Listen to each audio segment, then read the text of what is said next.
अल्लाह की तरफ से आपके लिए जो इनाम मुकर्रर होगा वो आपको मिलेगा, इसलिए कि वो आपकी नीयतों को देखता है।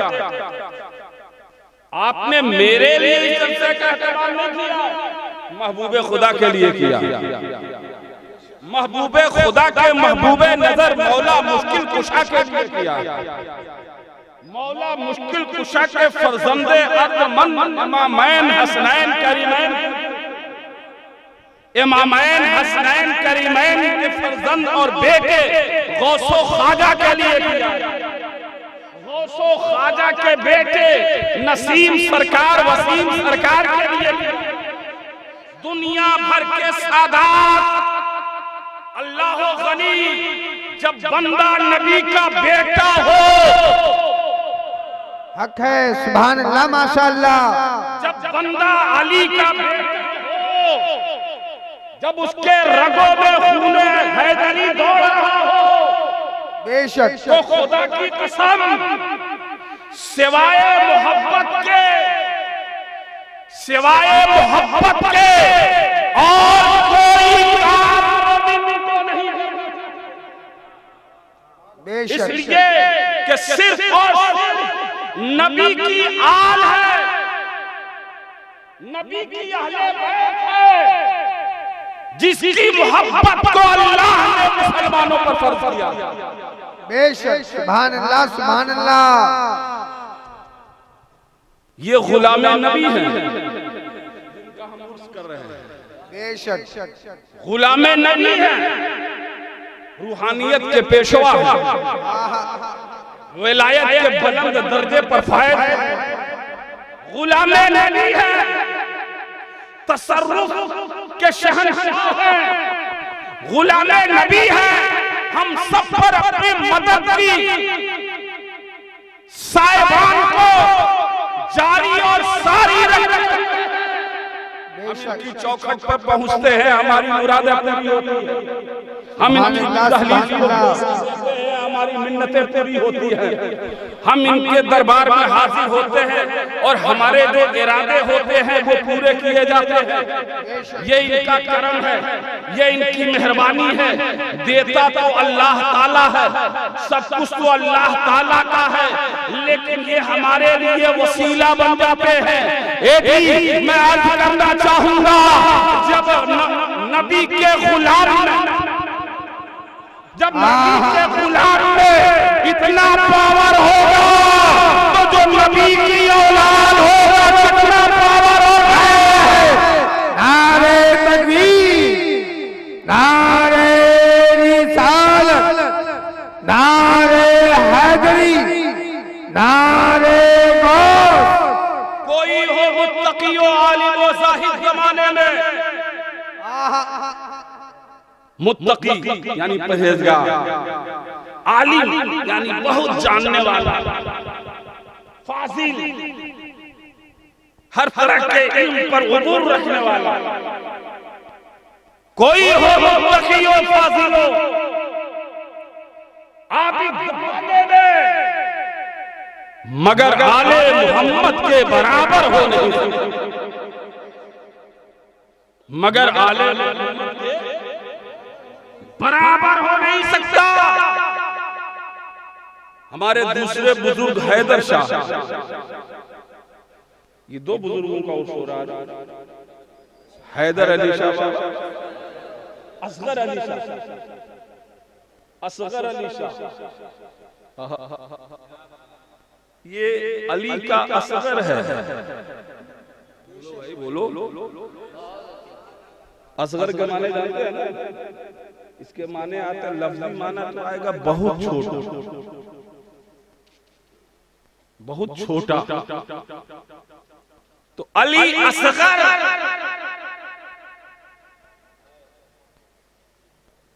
अली का असगर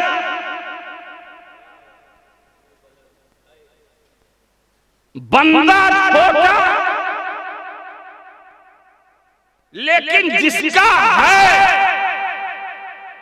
जिसका है वो अली बहुत ही आला है। वो अली बहुत ही आला है और उसकी बुलंद आली मर्तबत को दुनिया में कुछ लोग हैं जो समझने के कायल नहीं हैं। इसीलिए नबी ने एक मकाम पर उस अली को अपने कांधे पे बिठा दिया। मौला को नबी ने अपनी कांधे पे बिठा दिया। कहां पर, किस मकाम पर? तो जब फतेह मक्का के बाद फातिह की शान से नबी जब मक्के में दाखिल हुए और काबतुल्लाह में 360 जो सदियों से नसब थे, जब काबे को बुतों से साफ कर रहे थे पैगंबर, सारे बुतों को नबी अपने आसाए मुबारक से तोड़ते चले जा रहे थे। आखिर में 2 बुत जरा ऊंचे पर नसब थे। नबी ने अली को आवाज दी, ऐना अली, अली कहां है? मौलाए कायनात हाजिर हुए। कहा या लब्बैक या रसूल अल्लाह। नबी ने इरशाद फरमाया, अली मैंने सारे बुतों को तोड़ दिया, सारे बुतों को तोड़ दिया है। अब ये आखिरी के 2 बुत रह गए, ये आखिरी के 2 बुत रह गए हैं, इन्हें तुम तोड़ दो, इन्हें तुम तोड़ दो। मौजूद तो सब थे, चाहूंगा किसी को भी नबी कह सकते, लेकिन किसी को नबी ने नहीं कहा ऐना अली, अली कहां है? लब्बैक या रसूल अल्लाह, हाजिर या रसूल अल्लाह। नबी फरमाते हैं इन 2 बुतों को तुम तोड़ो। अली ने अर्ज किया, या रसूल अल्लाह ऐसा क्यों? जब आपने सारे बुतों को तोड़ा है तो इन 2 को भी आप ही तोड़ दो। नबी ने कहा कि अली जरा सा ये दोनों बुत ऊंचाई पर है, ऊंचाई पर है और मेरे हाथ नहीं। गौर से सुनिएगा वरना मिस हुआ तो प्याज कहूंगा, ब्याज सुन लीजिएगा। अली ने कहा, या रसूल अल्लाह जब सबको आपने तोड़े हैं तो इसे भी आप तोड़ दो। नबी ने कहा कि अली ऐसा मेरे हाथ नहीं पहुंच रहे, जरा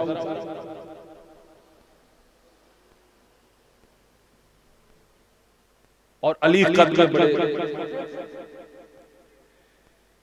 तो नबी ने फरमाया, अली ने पूछा और नबी ने कहा ये जरा ऊंचे हैं, हाथ नहीं पहुंच रहे हैं। तो अली ने फरमाया, या रसूल अल्लाह बात नहीं समझ में आती, वहां तो जमीन पर खड़े खड़े चांद का सीना फाड़ देते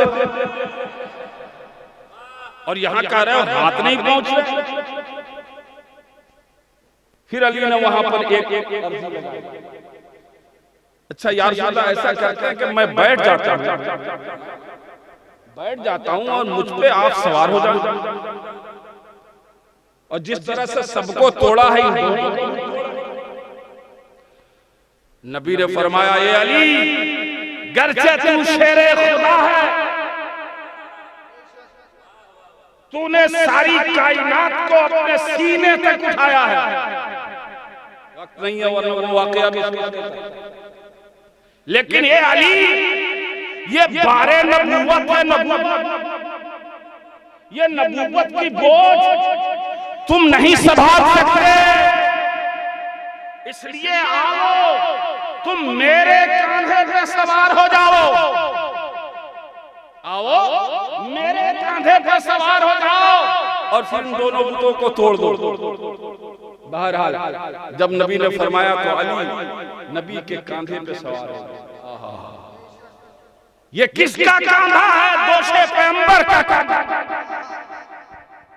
ये दोषे रिसालत है और दोषे रिसालत पर अली का सवार होना ये किस बुलंदी और किस मर्तबत की गवाही है। ये एजाज, ये इज्जत व बुलंदी अली के अलावा सिर्फ और सिर्फ अली के बेटे इमामैन हसनैन करीमैन, ये दोनों शहजादे भी नबी के कांधे पर सवार होते थे, लेकिन इनके कांधे पर सवार होना, इन बच्चों की दिलजोई और कल्बे मुस्तफा में इनसे बेइंतहा प्यार का मुजाहिरा था। लेकिन अली का नबी के कांधे पे सवार होना ये दिलजोई नहीं था, बल्कि क़यामत तक के लोगों को ये बताना मकसूद था कि जी सुनो सुनो, नबी के बाद अगर कोई ऊंचा है तो अली बेशक। नारे तकबीर, नारे रिसालत, नारे हैदरी, फैज़ाने गौसे पाक, उर्से हुजूर गुलाम नबी शाह रहमतुल्लाह अलैह। हज़रात, ये मौलाए कायनात कारहाए नबूवत को अंजाम दिया जा रहा है, मक्के को बुतों से साफ किया जा रहा है। इस अमल में नबी अपने अलावा किसी और को नहीं बल्कि सिर्फ अली को शरीक, सिर्फ अली को शरीक कर रहे हैं। और दोनों बड़े बुतों को जो ऊपर में नस्ब थे, दोनों को अली से तोड़वाकर दुनिया को ये बताना चाह रहे हैं कि दुनिया में कोई ऐसा नहीं है जो मेरे अली के मद्दे मुकाबिल आए, और मेरे अली के मद्दे मुकाबिल आएगा उसे मेरा अली इसी तरह रेज़ा रेज़ा करता।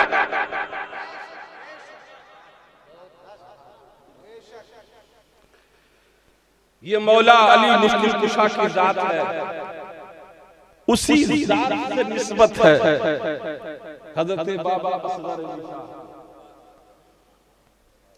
गोया ये अली के असगर है, ये अली के असगर है, पूरी कायनात के लिए अकबर है, पूरी कायनात के लिए अकबर है।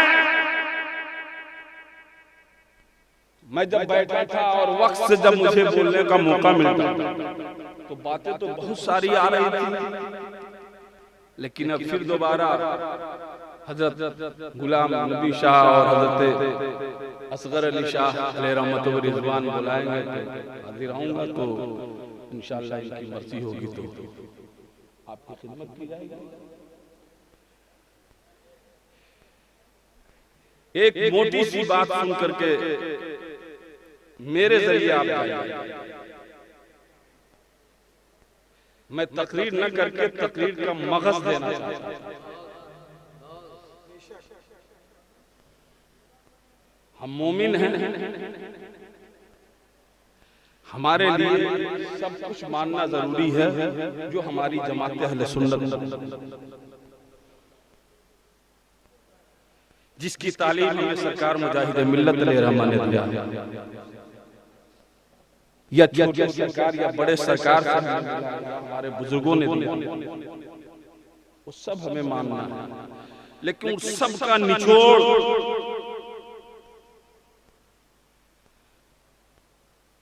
लफ्ज़े मोहब्बत के हवाले जहां आकर जमा होती है, उसी अंजुमन को हम पंजतन पाक कहते हैं। अहले बैत और अहले बैत में कोई और नहीं, नबी, अली, फातिमा, इमाम हसन हुसैन अलैहिस्सलाम, इनकी मोहब्बत के साथ हमें कोई समझौता नहीं करना। और मेरे जुमले को आप याद कीजिए, ऐसा नहीं कि मैं अहले सुन्नत वल जमात के मौक़िफ़ से हटा हुआ आलिम हूं। अल्हम्दुलिल्लाह खुलफाए राशिदीन को सीना ठोक कर मैं मानता हूं, जनाब सिद्दीक़ अकबर को पहला खलीफा मानता हूं, जनाब फारूक आज़म को दूसरा खलीफा मानना मेरा जनाबे उस्मान गनी को तीसरा खलीफा मानना मेरा ईमान है। ऐसा नहीं कि मैं खुलफाए राशिदीन की तरतीब और उनके मर्तबे से कोई छेड़छाड़ कर रहा हूं, नहीं, मैं सिर्फ ये बताना चाहता हूं कि अहले बैत वो है कि जिनकी मोहब्बत जिस तरह से हम 14 सदी के मुसलमानों पर वाजिब और फर्ज है, वैसे ही इनकी मोहब्बत इन खुलफाए सलासा पर भी फर्ज थी।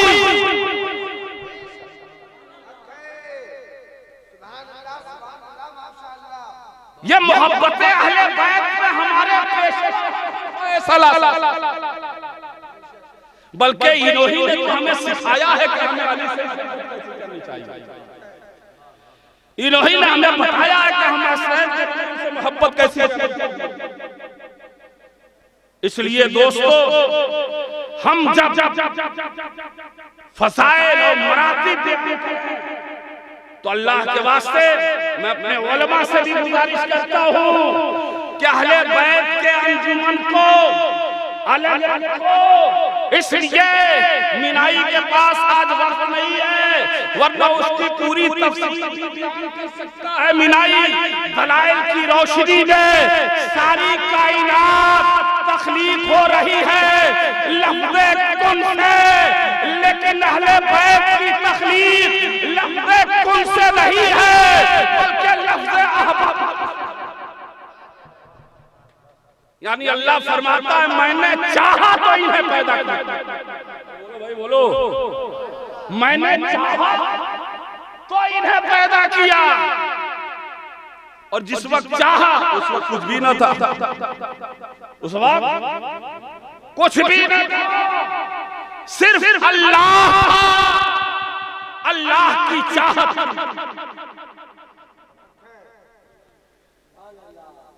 तो अहले बैत की तख्लीक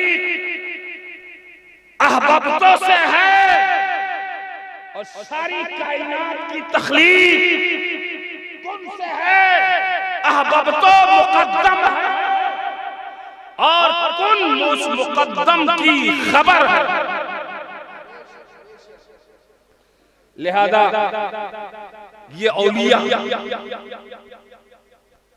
आपको मालूम है विलायत की पढ़ाई नहीं होती है, बोलिए ना भाई, विलायत की पढ़ाई होती है नहीं? विलायत की पढ़ाई नहीं होती। अगर पढ़ाई होती तो जिस तरह से हम और आप अपने बेटे को डॉक्टर बना देते, पढ़ा लिखा के जो चाहते हैं बना देते, वैसे वली भी बना देते, गौस भी बना देते, कुतुब भी बना देते, लेकिन नहीं बना सकते, इसलिए कि इसकी पढ़ाई नहीं होती है इसकी। तो आखिर वली होता कहां से, बनाता कौन है? तो वली कहीं और से नहीं बल्कि वली अली से है। वली अली से है, यानी अली जिसे चाहे वो वली होता। अली जिसे चाहे वो वली होता है। और आला हज़रत फरमाते हैं कि जनाबे आदम अलैहिस्सलाम के जमाने से, कौन फरमा रहा है? आला हज़रत फाज़िल बरेलवी रहमतुल्लाह अपनी फतावा रिज़विया में कि हज़रत आदम के जमाने से मनसबे विलायत कुबरा पर जो ज़ात फायज़ है वो अली की ज़ात है, वो अली की ज़ात है। बंदा चला है अली को कहने खुलफाए राशिदीन के हवाले से, धोखा खाएगा कि नहीं खाएगा? सहाबा की गर्दिशों में बंदा पड़ रहा है अली को, धोखा खाएगा कि नहीं खाएगा? जी सुनो सुनो, सहाबा तो नबी आखिर ज़मान के जरिए बन रहे हैं। खुलफाए राशिदीन का सिलसिला और नबी के विसाल के बाद शुरू हो रहा है, और अली मनसबे विलायत पर वहां फायज़ नजर आ रहे हैं जहां से आदम की आदमियत, आदम की दौरे नबूवत से लेकर ईदम तक मनसबे विलायत कुबरा पर जो जात फायज है वो अली की जात है। ये मैं नहीं कह रहा हूं, इसे मौलाना इमाम मोहम्मद रजा खान ने अपनी किताब फतावा रिजविया में लिखा है। और फिर फरमाते हैं कि किसी भी नबी के जमाने में किसी को भी विलायत अगर मिली है तो वो किसी और से नहीं, अली से मिली। इसलिए दोस्तों, हमें और आपको नबी और अली से रिश्ता हमेशा मजबूत बना कर रखना है। और ये रिश्ता उस वक्त मजबूत रहेगा जब नबी की औलाद से हम और आप सच्ची। अरे यार, हमें और आपको बुरा लगता है जब कोई हमारी औलाद को, बोलो भाई, कभी तो सोच लो, और कहीं कुछ ना समझ में आए तो खामोश रह जाओ भाई, खामोश रह जाओ, उसमें भी तुम्हारे लिए भलाई है। इसलिए कि सामने बात नबी की निस्बत की है, किसी आम आदमी की बात नहीं है, नबी की बात है। इसलिए दोस्तों, और जहां तक नबी की औलाद से जुल्म करने की रवायत, तो ये हैरत मत करो, आज के मौलवियों से वो बड़े मौलवी थे करबला में जिन्होंने मौला इमाम हुसैन का सर काटा है। वो कुरून ऊला के कुज़्ज़ाब और कज़्ज़ाब थे, जिसे हम इब्ने ज़ियाद के नाम से जानते हैं। वो बसरा का काज़ुल कुज़्ज़ाब था। उस वक्त के बड़े बड़े उलमा, फक़हा, मुफ्तियान सब मौजूद थे उसमें। तो इस भूल-भुलैया में ना पड़ो। उसी 82,000 22,000 की फौज में एक शख्स ऐसा भी नजर आया जिसे हम मजबूर करते हैं। वो उनका साथ छोड़ करके मौला इमाम हुसैन के कदमों में आकर अपनी जान दे दी। निकल कर लश्कर आदा से ये मारा हूर ने नारा कि देखो यूं निकलते हैं जहन्नम से खुदा वाले। हज़रात, मेरी गुफ्तगू यकीनन नामुकम्मल है, मैं बड़े दिल से माजरत खा हूँ और हालात से मजबूर हूँ।